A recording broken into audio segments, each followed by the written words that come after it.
नाय नै बिबारालाय बिराद बारदों जेरावबो बिबार साफ्रोमबो भिउवार्सफोरखौ आं बरायनानै लाग्रोनाय जाबाय आंनि चेनेलावहाय आङो दिनै नोंथांमोननो मोनसे गोदान भिडिअ लानानै फैदों बेनो जाहैबाय बहल आबाद आरो जिंखा आबाद नाय बिफाङा जोबोद ग्रौ ग्रौ जादों खिन्थु प्रडाक्शना जोबोद खम दा बे मानि जाहोनाव जादों मा खमिनि थाखाय जों बेखौ बिथां आबादारिनाव जोङो सोंनानै जोङो लागोन बिथांनि आबादनि नुथायखौ आं नोंथांमोननो दिन्थिग्रोनो सानबाय नायलांदो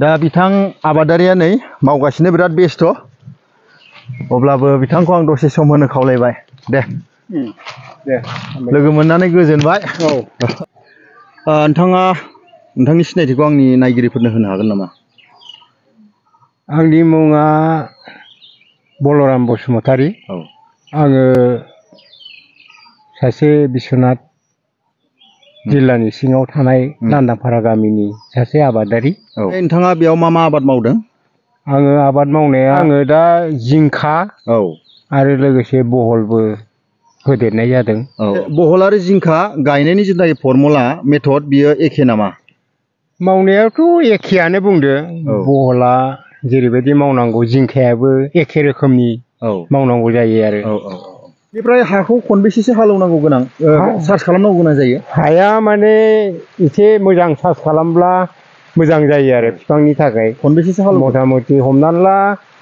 फिनथाम बा फिनब्रै हालेवनांगौ गोनां जायो आरो बे बिसेसकरि आं बहल आबादनि सायावसो आङो नोंथांनाव आं सोंनो सानबाय दा बे बहल आबादा ओरैनो माबायदि हायावहाय बियो मोजां जायो मावनो थाखाय बहल आबादा बेनो जाबाय दैज्लांनि खेथि नालाय दा बेहाय माने बे आबादखौ मावोब्ला जि जायगायाव मावगोन बेहाय दै थानो नाङा गोजौ जायगा जानांगौ गोजौ जायगा जानांगौ ओरैनो खै बोसोरसो जाखो बे आबादखौ मावनाया आङो 10-15 बोसोरसो जाबाय 10-15 बोसोर बहुत एक्सपिरियेन्स दं आरोखि बे आबादनि सायाव होमबा ना बिनिफ्राय ओरैनो फार्टिलाइजार हिसाबै हासारखौ मा हासार होनाय जादों हासारा जेनेबा गोबोर होबाय DAP होबाय सुपार होबाय पटास होबाय बेनो आरो ओरैनो बेसेबां मात्रायावहाय होदों हासारखौहाय जेनेबा बिगासेयाव DAP फ्रा 20 केजि गोग्लैनाय बेफोरबायदि सुपारा 5 केजि पटास 2-3 केजि बेफोरबायदि मिलायनानै होनाय जादों आरो बे समाव मोजां जोलै मोनाब्ला आबादखौ थिखांनोबो गोब्राब जायो बेयाव जोलैनि सायाव सोनारो आरो ना जोलैनि सायाव सोनारो प्रडाक्शना मा जोलैया मोजां जोलैयाथ' माने मानसिफ्रा गामिनि मानसिफ्रा बांसिन होनो जोसा बहल आरो ओमफ्राय बियो ओरैनो बेगरखौ बहानिफ्राय लानांगौ जायो बेखौहाय बे बेगराथ' जेनेबा गावनो गाव प्रडाक्सन खालामनो हायोमोन नाथाय दुखुनि बाथ्रा थांनाय दैज्लाङाव बारिया दै लोमफबनानै माने मोजां जोलैखौ आं दोननो हायाखिसै बिनिफ्राय दा ओरैनो बे मा जोलै बायदि बे नैबेनो नै फिथाइया जोसायानो होनदो बेबो ओमफ्राय प्रडाक्शनखौ बिराद खम नुदों आरोखि प्रडाक्शना माने एसे जाख्रि बोथोरनि खोथा लानानैबो थायो आरो बेनिफ्राय ओरैनो दा बर्थमान नोंथाङा बेयावहाय बे मथा मथि खातासे ना बेसेबां जागोन बियो खातासेनि एसे बारा जागोन आरो बेयावहाय बेसेबांसो कुइन्टेलसो बोखांखो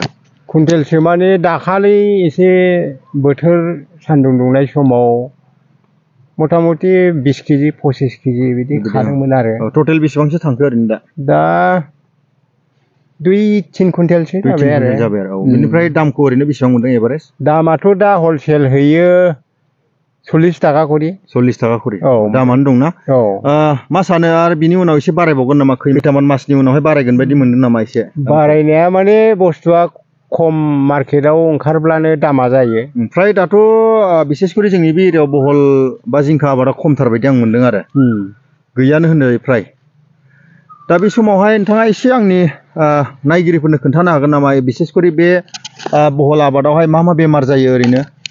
बेमारा बिसेसके माने गोरलै समाव ब्लाइट जायो। ओमफ्राय देरब्लाबो माने माखासे एम्फौआ फिथाइखौ गाज्रि खालामो। बेनिफ्राय ब्लाइटनि थाखाय मा मेडिसिन होनाय जायो ओरैनो? ब्लाइटनि थाखाय माने ब्लाइट जायनो हायैनि नामा इन्डुफिल बेफोरखौ सारब्लाबो जायो। इन्डुफिल कम्प'जिसन ना? अर्थात इन्डुफिलखौ बिथांमोना सारो आरोखि ब्लाइटनि थाखाय। बिनिफ्राय एम्फौ ओरैनो मा बाहायो केमिकेल हिसाबै? प्रफेक्सखौनो बाहायनाय जायो आरो।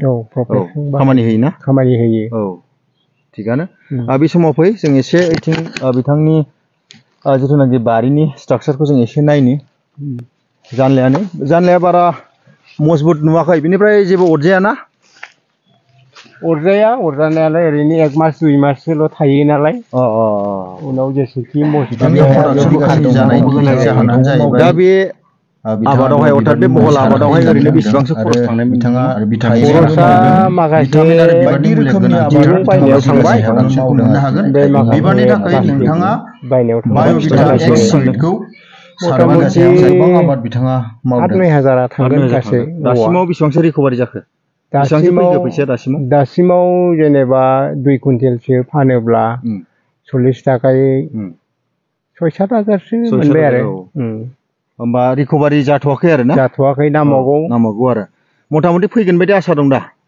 फैनांगौ बायदि आंबो सानदों। दा माखासे बोथोरनि खोथा, जुदि बोथोरा दै लोमाब्ला फैगोन आरो आं मोनगोन बायदि। बिनिफ्राय बेयाव नुदों नै गाहायावहाय बे गुबुन आबादबो मावदों बिथाङा, फाथो। बे फाथोमोन। गोरलैयाव माखासे फुनानै फानहरबाय। बेयावबो एसे फैसा मोनबायदां? एसे मोनबाय मोननायालाय।